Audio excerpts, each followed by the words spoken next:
안녕하세요, 라이딩 다이어리입니다. 오늘은 2023년 5월 8일에 갔다 왔던 여주 강천부에서 서울 강나루 인증센터까지의 영상입니다. 스트라바의 기록을 보니까 166.82km, 획득고도 700m, 자전거를 탄 시간은 6시간 47분입니다. 평균 속도 24.6km 정도 되는데요. 제 인생에 160km 이상 갈 거라고 생각해 본 적이 없었습니다. 제 개인적으로도 굉장히 도전이 되는 거리였고, 물론 획득고도가 이제 700m 정도밖에 되지 않기 때문에 160km 이상 갈 수 있는 여건이 되기는 했습니다.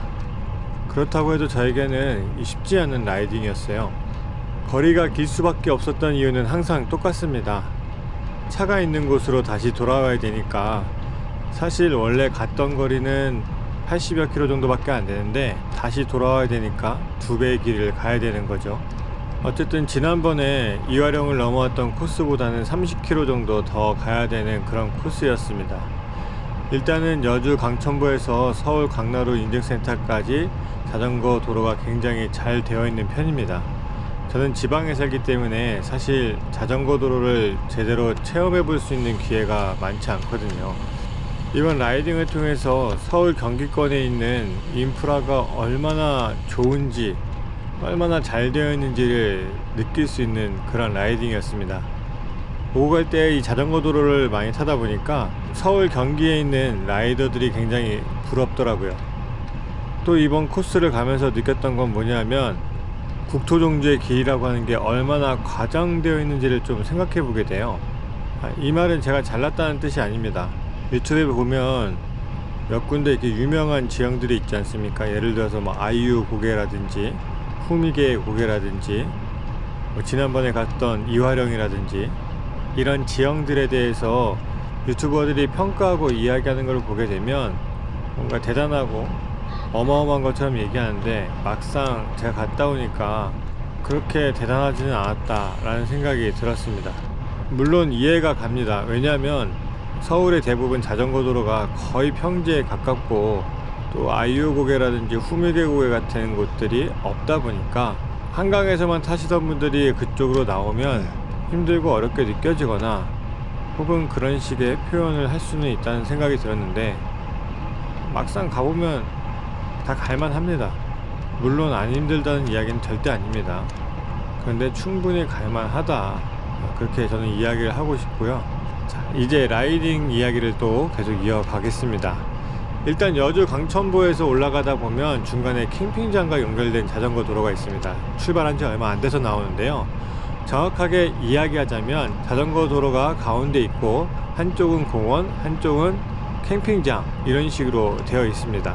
그러다 보니까 당연히 사람들이 자전거 길을 쉽게 건너갑니다. 그래서 사람들을 굉장히 조심해야 되고요. 저는 월요일에 갔음에도 불구하고 이 자전거 길에서 산책하는 분들이 생각보다 많이 있었다. 그래서 이거 조심해야 되겠구나 라는 생각을 했는데, 서울 쪽으로 갈수록 더합니다. 서울에 사신 분들은 잘 알겠죠. 자전거 길에서 산책하고 걷는 분들 왜 이렇게 많은지 모르겠어요. 심지어 자전거 전용도로라고 써있는데도 그런 상황들이 많이 있더라고요. 서울은 사람이 많죠. 지방은 거기에 차도 많이 있습니다. 지방은 거기에 차도 많이 있습니다. 어쨌든 강천부에서 시작된 자전거 길은 잠시 끊어지고 공도로 나왔다가 다시 자전거 길로 접어들어야 되는데요. 공도의 길이 길지 않으니까 괜찮습니다. 적당히 조심히 가면 되고, 굳이 공도나 인도로 가야 된다는 식의 말을 하지는 않겠습니다. 각자가 정해진 규칙을 잘 지키면 되는 거고, 법적으로는 자전거 도로가 있으면 자전거 도로를 가야 되고, 자전거 도로가 상황이 여의치 않아서 갈 수 없는 상황이면 공도를 타야 되는 게 맞습니다. 자전거 전용도로 말고 지방의 자전거 도로라고 하는 게 상태도 굉장히 안 좋고, 인도랑 같이 붙어있는 경우들이 많이 있어서 나의 안전을 생각하면 인도랑 붙어있는 자전거 길을 가는 게 맞고, 또 사람들의 안전을 생각하면 자전거가 공도로 내려오는 게 맞다는 생각을 좀 해보게 됩니다. 그러나 그건 당연히 법적인 테두리 안에서, 그리고 도로 상황을 보면서 해야 되겠죠. 불법을 저지르라는 얘기는 절대 아닙니다. 그 다음에 자전거 길로 가기 위해선 다리 밑으로 내려가야 되는데 데크길이고 경사와 커브가 크기 때문에 조심해서 내려가야 됩니다. 저는 개인적으로 이런 길 별로 안 좋아하는데, 왜냐면 진동이 심해서 몸에 오는 그런 피로감도 별로고, 가끔은 고프로나 이런 마운트에 있는 작은 나사들이 진동에서 풀릴 때가 있습니다. 어쩌다 한번 풀릴 수도 있겠지만 어쩌다 한 번이 뭔가 망가질 수 있는 기회가 생기기 때문에 별로 좋아하지 않아요. 그리고 이물질이라든지 조금만 젖어 있어도 미끄러질 가능성이 굉장히 있습니다. 여러분들도 조심하셨으면 좋겠고, 지금은 남한강을 오른쪽에 두고 가고 있습니다. 여기도 자전거 전용 도로인데 포장 상태는 굉장히 아쉬워요. 시멘트 길인데 빤빤한 느낌은 아닙니다. 다 울퉁불퉁한 그런 느낌이 굉장히 강했었고, 로드를 타다 보니까 도로의 포장 상태가 몸의 피로도와 연관이 있어요. 그래서 굉장히 신경 쓰였는데, 이날도 역시 굉장히 이러한 부분들이 힘들었습니다. 저는 개인적으로 자연 속으로 이렇게 있는 걸 좋아하는 사람인데요, 여주뿐만이 아니라 올라가는 거의 모든 길이 자연이 좋은 길이어서 개인적으로는 만족하는 라이딩이었습니다. 여주 강천부에서 여주보까지는 한 10km 정도 되는 거리인데 생각보다 금방 도착하기도 합니다. 평지여서 그런 것도 있겠죠. 약 10km의 거리이기 때문에 도장 찍는 곳이 있으면 찍는 즐거움도 있고 약간의 휴식도 가질 수 있습니다. 지금은 166km 중에 10km 왔기 때문에 부지런히 다시 출발을 하는 거예요. 여주보 쪽에 자전거 도로도 굉장히 잘 되어 있습니다. 정신만 차리면 절대 잘못된 길로 갈 수가 없을 만큼 잘 되어 있어요. 제가 있는 지역은 자전거 도로가 변변치 않다 보니까, 앞에서도 말씀드렸지만 이런 길을 갈 때마다 이런 환경 자체가 너무 부러워요.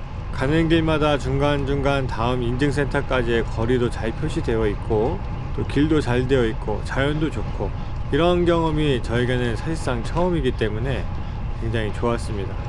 이제 이포보를 가는 길에 활주로로 쓰였다는 곳이 나옵니다. 이 길은 반대로 하행할 때 보게 되면 계속해서 자전거 도로 혹은 나무 터널 이런 지역들을 지나오다가 갑자기 탁 트인 공간이 나오니까 굉장히 커 보이는데요, 저도 유튜브를 보면서 유튜버들이 그렇게 말하기도 하고, 또 관광 렌즈로 보니까 굉장히 커 보일 수밖에 없잖아요. 근데 막상 반대쪽에서 오게 되면 항상 넓은 시야가 있었던 지형들을 보다가 여기를 보니까 그리 커 보이지 않았습니다. 이런 것들은 상대적인 부분이라서 완전히 저의 개인적인 생각을 말씀드리는 거예요. 이런 부분이 좀 과장되어 있지 않은가 라는 생각을 해보는 거죠. 또 거기를 지나가면 하염없이 정신과 시간의 방처럼 느껴지는 직진 평지 구간이 엄청나게 나옵니다. 심지어 사람도 거의 없기 때문에 정말 지루하다라고 생각할 수 있어요. 초반에 말씀드린 것처럼 이번에 166km를 가는데 획득고도 700m 밖에 안 됩니다. 그래서 굉장히 길은 편하긴 한데 문제는 그런 거죠. 정신과 시간의 방처럼 느껴지는 것. 서울에도 그 지역이 있지 않습니까? 정신과 시간의 방이라고 하는 길이 있는데 거기는 짧아요. 이번에도 거기 갔다 왔는데 왜 거기를 정신과 시간의 방이라고까지 이야기하는지는 잘 모르겠어요. 아마 서울에 라이더들이 제일 많고 그분들이 주로 움직이는 범위 안에서 그 길이 그렇게 느껴질 수도 있겠다라는 생각은 해보지만, 국토종주를 하다 보니까 그런 길은 수도 없이 많고 그거보다 훨씬 더 긴 길들이 많이 있습니다. 이번에도 올라가는데 끊임없이 저 멀리 평지가 이어진 구간이 얼마나 많은지 몰라요. 그런 길을 갈 때면 굉장히 지루하기도 하죠. 여기서는 이포보 인증센터를 찾으려고 했는데 못 찾아서 카카오맵 내비를 통해서 확인하고 있습니다. 표지판이 있긴 있었어요. 굉장히 작게 돼 있더라고요. 자전거가 가는 길이 아니라 이포보 들어가는 방향으로 표지판이 있어서 나중에 발견했어요. 국토종주길을 가면서 아쉬웠던 거는 이정표가 생각보다 잘 돼 있는데 생각보다 작거나 혹은 엉뚱한 자리에 이정표가 있는 경우가 있습니다. 예를 들면 가는 길에 사람들이 자전거를 타면서 볼 수 있는 방향이 있어야 되는데 다른 방향에 있는 경우들이 가끔 있어요. 그리고 국토종주할 때 주로 사람들이 도장 찍기를 원하잖아요. 저도 그렇게 하고 있고, 인증센터가 좀 잘 표시되어 있으면 좋은데 제가 며칠 전에도 구미보까지 갔다 왔는데 상주 상품교 인증센터를 모르고 지나갔어요. 그런 경우들이 종종 있습니다. 이쪽 길도 가끔 그런 이정표들이 있어서 조금 불편한 점이 있었습니다. 이제 상행하는 방향으로 이포보를 지나서 조금 더 가면 인증센터가 따로 있습니다. 하행일 때는 이포보 전에 이포보 인증센터가 있는 거죠. 이제 계속해서 진행해서 가게 되는데 문제는 이제 도로에 사람들이 생각보다 많은 거예요. 좀 불편하더라고요. 뭐 그분들은 동네 주민들이실 거고 사실 하루에 자전거가 몇 대나 지나가겠습니까? 주민들도 이용하고 그러면 좋은데 문제는 항상 라이더가 신경 써야 된다는 거고 소리치거나 어떠한 자극을 줘서 사람들을 피하게 만들어야 되는 그런 상황들이 좀 피곤한 거죠. 그리고 이 부분은 길이 너무 꺾여 있어서 애매했습니다. 작은 천을 지나가야 되는데 다리가 있어요. 근데 다리가 멀리 있어요. 바로 앞에 얼마 안 되는 거리를 건너가면 되는데 그 다리를 건너가기 위해서 한참 돌아가야 되는 그러한 상황들을 보게 돼서 좀 아쉽다. 알겠습니다. 물론 자전거 때문에 다리를 놓기는 좀 애매하긴 하죠. 코스가 너무 이렇게 돌아간다라는 생각이 많이 들어서 사람들이 이제 자전거를 타다 보면 거리가 먼 거는 이해할 수 있는데 뭔가 돌아가는 것 같고 뭔가 손해보는 느낌은 굉장히 싫죠. 그런 느낌이 드는 길이었습니다. 여기를 지나면 또 잠시 동안 공도를 타야 됩니다. 다행히도 지방이다 보니까 차가 많지 않습니다. 그리고 곧 다시 공도 옆에 이제 자전거 길이 나오게 되는데요. 여기가 나름 유명한 후미 계곡입니다. 이번 라이딩에서는 가장 큰 어필이라고 이야기할 수 있을 것 같아요. 일단은 경사각이 크고요. 그래도 갈만합니다. 이하령보다는 각이 좀 더 컸던 걸로 기억해요. 속도계 경사도를 잘 믿진 않는데 최대 경사가 한 17% 정도 나왔던 것 같아요. 그래도 상행일 때는 체력이 있을 때고 거리도 반대편보다는 짧아서 그냥저냥 갈만했습니다. 당연히 기아는 다 털었고 오늘 나름 초장거리이기 때문에 절대 무리할 필요가 없다고 생각했어요. 그래도 힘들기는 힘들죠. 어떤 분들은 끌바 하시면서 올라가시는 분들도 있는데 저도 작년 정도였으면 끌바를 했을 것 같습니다. 이제 고개를 다 올라왔으니까 당연히 다운힐을 가야 되겠죠. 근데 이 다운힐이 즐겁지가 않아요. 왜냐면 돌아올 때는 체력의 바닥을 칠 텐데 그 상태에서 후미계곡을 다시 올라와야 되니까 다운힐이 즐겁지 않더라고요. 이게 왕복하는 코스가 그런 단점이 있어요.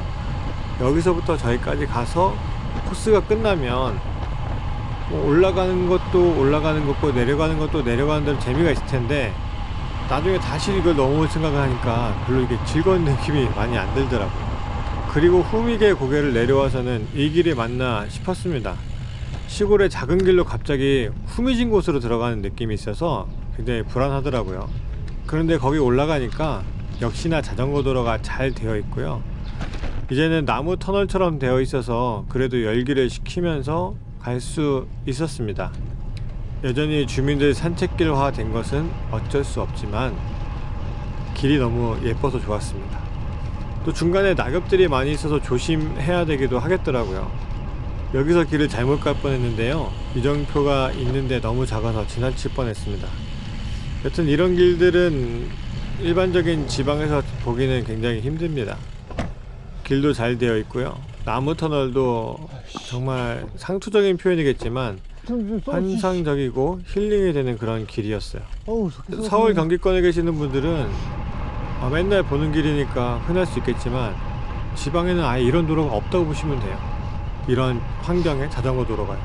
이제 거의 양평으로 접어들었습니다. 양평으로 오니까 산책하는 주민들이 급격하게 늘어납니다. 라이딩 하실 때 주의하셔야 될 것 같고 특히 한두 분이 아니라 5명, 6명 이상 산책하시는 분들 더 주의하셔야 돼요. 왜냐면 그런 분들은 정신없게 이제 수다를 떨기 때문에 정말로 자전거가 오는 거를 모를 수도 있습니다. 2명, 3명까지는 한 명이 말하고 나머지는 듣는 그런 시스템이지만 대여섯 명이 되면 한 서너 명이 말하고 나머지 사람들이 듣는 시스템이 되기 때문에 더 정신이 없는 것 같더라고요. 사람이 많다 보니까 조심조심히 가야 되는 것도 당연하고 때로는 도로의 상황에 여유가 돼서 제가 역주행하는 경우도 많이 있었습니다. 뭐 어쩔 수 없죠. 사람이 먼저라고 하는 기본적인 인식은 우리가 갖고 있어야 돼요. 근데 뭐 어쨌든 자전거 타는 사람은 피곤하죠. 멘탈이 피곤할 수밖에 없습니다. 길이 좁은 곳도 있고 공사 중인 곳도 있었고. 자, 이제 양평 국립미술관 인증센터에 거의 다 왔습니다. 여기는 도로에서 나와서 횡단보도를 건너야 되는데요. 모르시는 분들은 헷갈릴 수 있겠다는 생각도 들었습니다. 당연히 걸어서 이동했었고, 양평 국립미술관을 통과해서 위로 올라가야 자전거 쉼터가 있고, 거기에 인증센터가 있고, 거기에 그 유명한 자전거 상이 있습니다. 영상으로 봤을 때는 여기가 굉장히 한적한 길처럼 느껴졌는데 그런 동네가 아니었어요. 물론 인증센터에서 위로 올라가는 길은 또 한적한 길로 바뀌긴 하는데, 그 앞에는 미술관도 굉장히 크게 있었고 또 큰 도로들도 있고 그런 지역이었습니다. 저도 여기서 이제 인증하고 도장 찍고, 그다음에 자전거 상 앞에 자전거 세워놓고 이제 사진을 찍고 있는데, 그 사이에 아버지와 아들이 도착을 했어요. 제 아들은 7살인데 언젠가 저런 날이 왔으면 하는 생각이 많이 드네요. 이제 다시 능내역으로 출발합니다. 이제부터는 헛갈릴 길도 없이 쭉쭉 가기만 하면 되는데, 여기 오니까 이 지방 사람들로서 신기한 게 뭐냐면 자전거 통행 신호등이 있더라고요. 굉장히 색달랐습니다. 지방 사람들은 깜짝 놀랄 것 같은데. 그리고 가는 중에 공사하는 구간이 있었어요. 일단은 우회하라고 해서 우회를 했는데, 문제는 정확히 어디서부터 어디까지 공사 중인지도 모르고, 우회하라고 해서 일단 길에서 내려와 큰 길로 가기는 했는데 어디에서 다시 올라가야 될지를 전혀 모르겠는 거죠. 나름 정확하게 올라왔다라고 생각하고 올라갔습니다.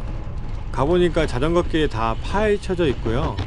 그 전날 또 비가 많이 왔었어요. 그래서 정말 진흙탕 길이 되어 있는 거죠. 그래도 정말 운 좋게 잘 피해왔다 이런 생각을 하면서 다시 자전거 길을 가는데, 공사 안내하시는 분이 있더라고요.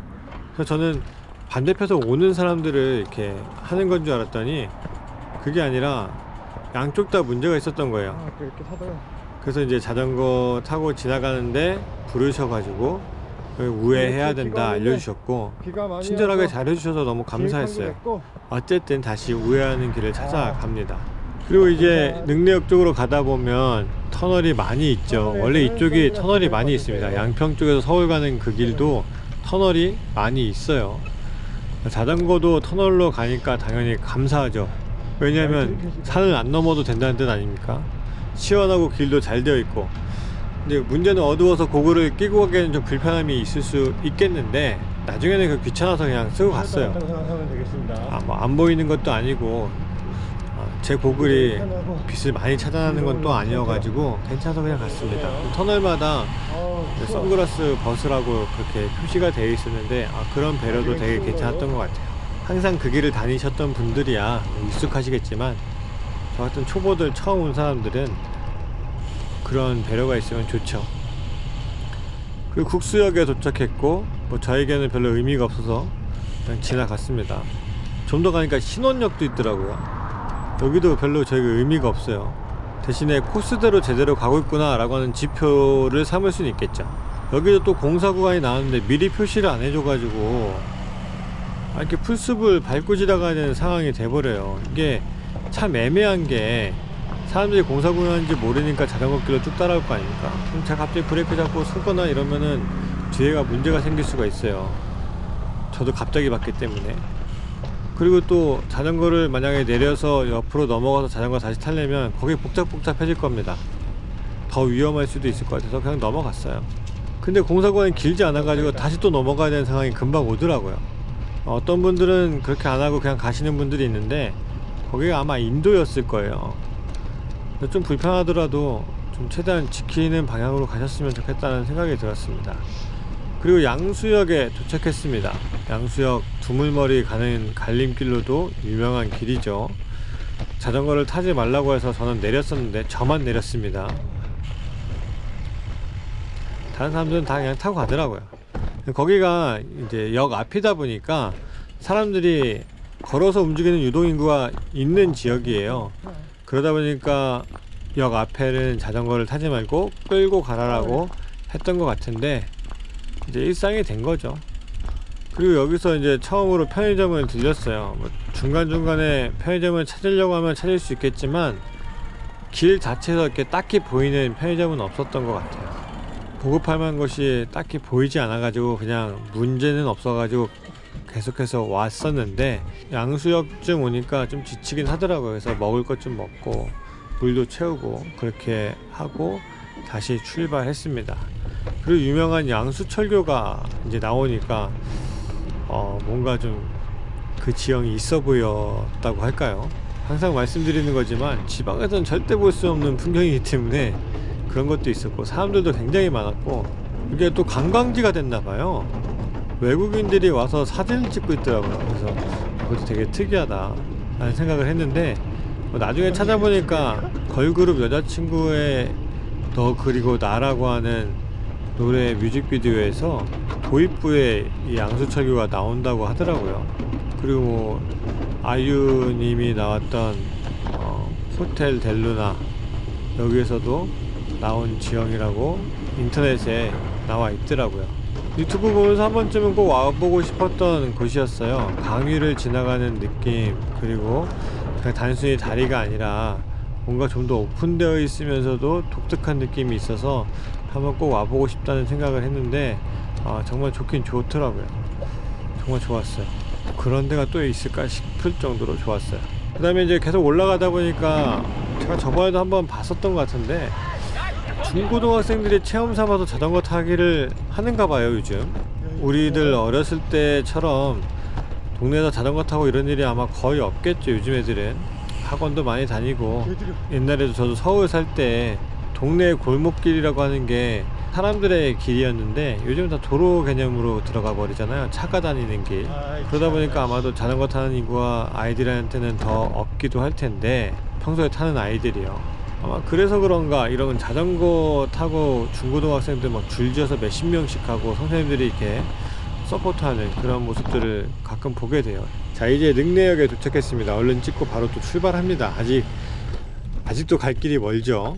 이제 팔당대교를 지나가게 됩니다. 팔당대교는 주의하셔야 될 것이 포장 상태도 굉장히 좋지 않을 뿐더러 길이 좁습니다. 절대 속도를 내어서는 안 되는 곳이죠. 또 양쪽으로 구조물이 있기 때문에 핸들바가 어디라도 끼면 대형 사고 납니다. 길이 좁은데 양쪽으로 자전거가 와요. 그러다가 서로 피하려고 하다 보면 그 양옆에 구조물들이 있어서 더 위험할 수 있다. 조심하셨으면 좋겠고, 자, 이제 사실상 서울 진입이라고 볼 수 있겠죠. 서울 사람들과 기준이 다를 수는 있습니다. 전 지방 사람이니까. 지금 보시는 길의 왼쪽은 그 유명한 시간과 정신의 방이라고 불리는 도로가 위에 있고요. 상행으로 갈 때는 아랫길로, 하행으로 갈 때는 위에 길이 있는 거죠. 처음이라서 그런지 지겨운 느낌은 사실 안 받았거든요.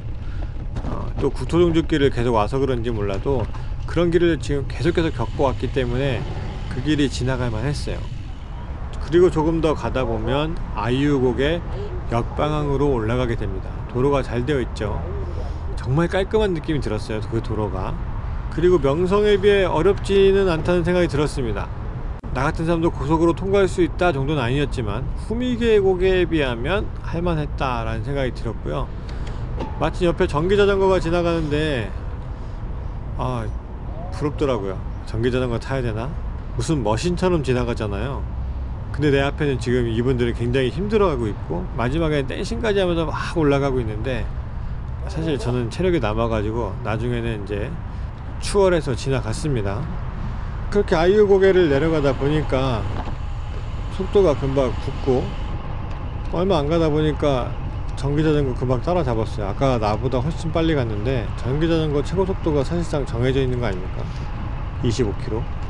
거기서 더 밟으면 되지만 더 밟는다는 게 무거운 자전거를 더 밟을 이유가 없죠. 전기의 힘으로 가는 정도까지만 타려고 전기자전거 타는 거니까 그 한계점도 있구나 라고 하는 것도 함께 볼 수 있었습니다. 그렇게 서울에 완전히 진입했는데도 불구하고 풍경은 서울 같지 않은 느낌이 들었습니다. 나무와 풀이 아직 많이 있고, 이 나무와 풀 때문에 큰 건물이 잘 보이지도 않았고, 그렇게 되면 좀 기분이 덜 들었는데 곧 한강 지역에 완전히 들어오게 되죠. 서울 같은 모습을 이제 드디어 보게 되는 거죠. 곧 강나루 인증센터에 도착하게 됩니다. 강나루 인증센터를 갔더니 서울에 계신 분들이야 맨날 똑같은 풍경이겠지만, 지방에서 오랜만에 서울에 올라온 사람으로서, 또 오랜만에 한강공원의 그 광경을 보는 사람으로서 풍경이 굉장히 여유롭고 좋아 보인다는 생각이 들었습니다. 특히 그 강나루 인증센터 옆에 있는 세븐일레븐에 앉아서 좀 쉬면서 먹기도 하고 이랬는데, 자전거 타는 인구가 굉장히 많다 라고 하는 것도 느낄 수 있었고, 또 많은 사람들이 굉장히 여유롭게 나와 있는 모습도 굉장히 좋아 보였고, 그 시간부터 벌써부터 술을 마시고 있는 사람들을 보게 되니까 그거는 좀 이해가 가지 않는 부분이었고, 전반적으로 여유가 있는 모습, 뭔가 사람들이 막 일에 쩌든 게 아니라 그런 즐거운 삶을 살아가는 모습처럼 보여서 좋았지만 현실은 시궁창이겠죠.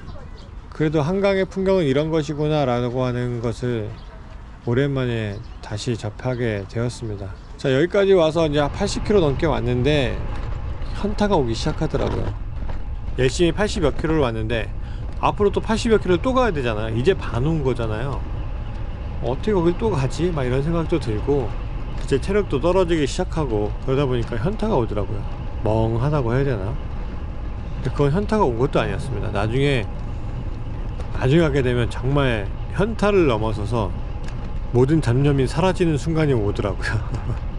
서울 강나루 인증센터가 반환점이죠. 그러니까 이제 80km 정도 왔다고 해서 많이 온 게 아니라 절반은 온 거예요.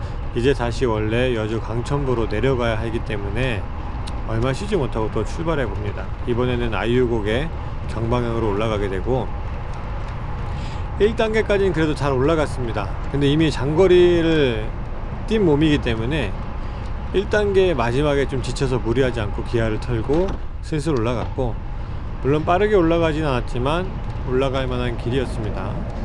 그리고 혹시 몰라서 오른쪽으로 최대한 붙어서 주행했습니다. 이 아이유 고개인데 고속으로 올라가시는 분들이 많아요. 자전거 실력들이 상향 평준화 됐다고 해야 될까요?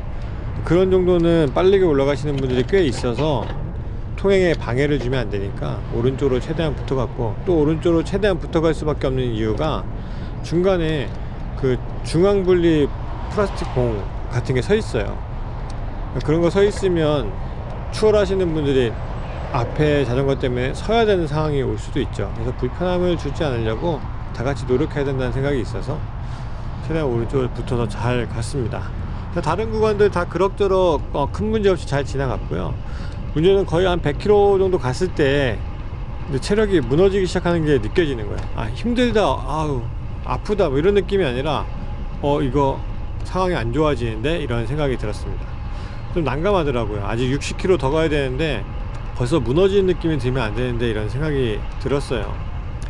아무래도 제가 지친 것도 있었고, 앞으로 60km 정도를 더 가야 되는 문제도 있어서 나름 페이스 조절하면서 가고 있었어요. 그런 상황에서 이제 두 분이 저를 갑자기 추월을 하셨는데, 근데 갑자기 그런 생각이 드는 거예요. 지금 저 뒤에 붙어가지 않으면 죽을 것 같은 거죠. 하염없이 이 길을 이 속도로 갈 수는 없다. 그래서 서울에서 뒤에서 피를 빨면 예의가 아니라고는 들었거든요. 지방에서는 그렇게 피 빨 사람도 없어요. 같이 가는 사람 아니면 누구의 피를 빨 수 있는 상황도 없어요.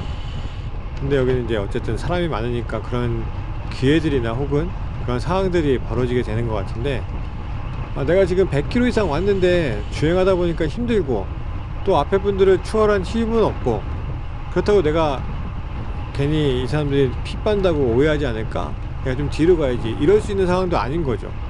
근데 또 대놓고 피 빨기는 좀 그렇고, 그래서 조금 거리를 두면서 가려고 했는데, 여기서 팽라이딩의 위력을 알게 된 거죠. 뭐냐면 적당한 거리를 두려고 했는데 오히려 가까워지는 거예요. 이 정도면 되겠다, 거리를 두고 페달을 계속 돌리고 있는데 점점점 가까워지는 거죠. 심지어 페달을 놨는데도 가까워지더라고요. 브레이크를 잡아야 되는 상황들이 오더라고요. 그래서 팽라이딩의 힘이라는 게 이런 거구나 라고 하는 거를 정말 느낄 수 있었습니다. 심지어 제 앞에 있는 그 흰색 분은 좀 이렇게 등치가 좀 있으시잖아요. 그러다 보니까 정말 바람이 잘 막히는 부분도 있었고, 그 앞에 계신 분은 계속 수신호 하시면서 가셨고, 또 흰색 저지 이분이 수신호를 잘 받고 따라가시니 두 분이 같이 가는데 욕을 먹더라도 신뢰를 좀 해야 되겠다는 생각이 들었어요. 그래서 맨 앞에 끌어가시는 분도 분명히 잘 타시는 분이죠. 나이에 비해서 분명히 잘 타시는 분이에요. 그리고 제 기준에는 맨 앞에 있는 분이 점점 속도를 올리시고 평지에서도 댄싱을 하시고, 또 그 뒤에 흰색 분도 그 뒤를 잘 따라가시고, 저는 뒤에서 쉽게 가고 있는 거죠. 근데 가다 보니까 좀 이상한 거예요. 맨 앞분이랑 흰색 분이 뭔가 호흡이 안 맞는 느낌이 드는 거죠. 이상하다. 라인도 저 맨 앞에 있는 분이 이상하게 라인을 이상하게 타는 경우도 있었어요. 좀 느낌이 뭐랄까, 그 자전거 대회 보면 뒤에 사람 피 못 빠게 하려고 이렇게 지그재그로 가는 느낌 있잖아요. 꼭 그런 느낌이 들 때도 있는 상황이 있더라고요. 이상하다. 그런 이질감이 계속해서 느껴졌어요. 나중에 보니까 일행이 아니야. 그냥 흰옷 입은 분도 나랑 같은 처지인 거예요. 추월하기는 어렵고 늦춰가기는 애매한 상황. 맨 앞분은 죽어라고 댄싱하면서 간격을 벌리시려고 하는 것 같아요. 느낌은. 영상에서 잘 표현됐을지 모르겠는데 느낌은 우리를 떨어내고 싶어 하는 것 같아요. 혹은 그거를 과시하고 싶은 느낌이 있었던 것 같아요. 그게 뭐라 그러는 건 아닙니다. 그래도 수신호는 끝까지 해주셨는데, 이게 저분은 나이가 우리보다 훨씬 있으신 분이잖아요. 앞에 분도 젊으신 분이고 저도 저분에 비하면 젊은 분이고, 아무리 그분이 잘 타도 정말 선수급이 아니면 뒤에 10살 차이 이상 나는 사람을 떨어뜨리기는 어려워요. 그리고 다 로드 타고 있잖아요. 그분은 막 죽어라고 이렇게 막 하고 있는데 뒤에 흰색 분이나 그 뒤에는 나나 별로 그런 인터벌들이 힘들게 느껴지지 않고, 오히려 빨리 가면 우리도 속도 올라가서 좋은 상황이 된 거죠. 그분이 감사하게도 거의 35km 정도는 평균적으로 계속 가셨고, 빨리 달리시려고 할 때는 40km도 가셨어요. 근데 그분은 40km지만 우리는 저항을 덜 받는 40km잖아요. 따라가겠더라고요. 기묘한 동행이 시작된 거죠. 영상을 보시면 서로 놓칠 수는 없고, 그렇다고 바짝 붙기도 애매한 그런 묘한 자리 선정도 이게 보이게 됩니다. 저도 마찬가지였고요. 맨 앞분이 계속 인터벌하며 BA를 하려고 했지만 우리는 놓치지 않았습니다. 거의 그렇게 한 10km를 갔어요. 저의 입장에는 굉장히 감사한 일이죠. 10km를 거저 갔으니까. 저도 그랬지만 흰색분도 간격 벌어지면 죽어라고 붙어가는 모습을 보면서 사람의 마음은 다 똑같구나 라는 생각을 하게 됩니다. 흰색분은 양수철교 나오기 전에 춘천 방향으로 빠지셨고, 저는 직진했는데 곧 양수철교가 나와서 머뭇하다가 얼떨결에 추월하여서 혼자 가게 됐습니다. 의도는 그렇지 않은데 피 빨고 버린 것 같아서 죄송한 마음이 들긴 하더라고요. 돌아가는 길에 후미계곡에 굉장히 지친 상태로 올라갑니다. 털린 상태로 가려니까 죽을 맛이었고요. 그래도 끌반은 안 했습니다. 이포보 인증센터 도착할 때에도 체력이 거의 박살났는데 거의 140km 정도 달리니까요, 한 20km 남았거든요. 그러니까 140km 달리다 보니까 20km가 크게 느껴지진 않았어요. 근데 너무 힘드니까 쥐어짜면서 가는 거예요. 쥐어짜면서 속도를 더 내는 게 아니라 쥐어짜야만 자전거가 앞으로 갈 수 있는 수준인 거죠. 거의 20에서 23km 정도로 간신히 갔습니다. 가다가 쉴만한 의자가 있으면 계속 쉬려고 노력했습니다. 왜냐면 페달을 못 돌리겠더라고요.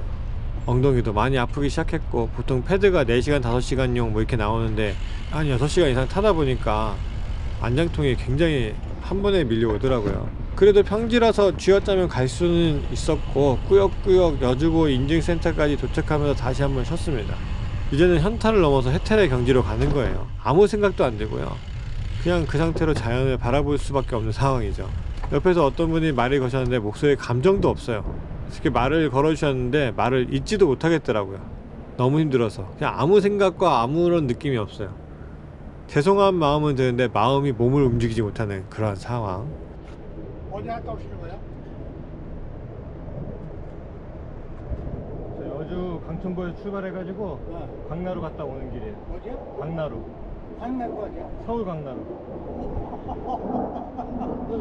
마지막 10km는 정말 집에 가야 되니까 차를 향해 가는 거지 라이딩이라고 부르기에도 민망한 상황이었습니다. 거의 마지막을 가고 있는데 저 멀리 여성 라이더가 가는 게 보였어요. 근데 저도 쥐어짜면서 가잖아요. 빨리 가고 싶고 빨리 가서 쉬고 싶고 막 이런 생각이 드는데, 뿐만 아니라 저도 지쳐있으니까 제 페이스대로 가고 싶은 마음이 큰데 여성 라이더가 있으니까 앞으로 못 가겠는 거예요. 왜냐면 또 몇 달 전에 한강에서 변태 라이더가 또 굉장히 유명해졌잖아요.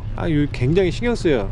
아마 여러분들도 대부분 그러실 텐데, 어떠한 상황에서 여자분을 대하는 게 굉장히 힘들어요.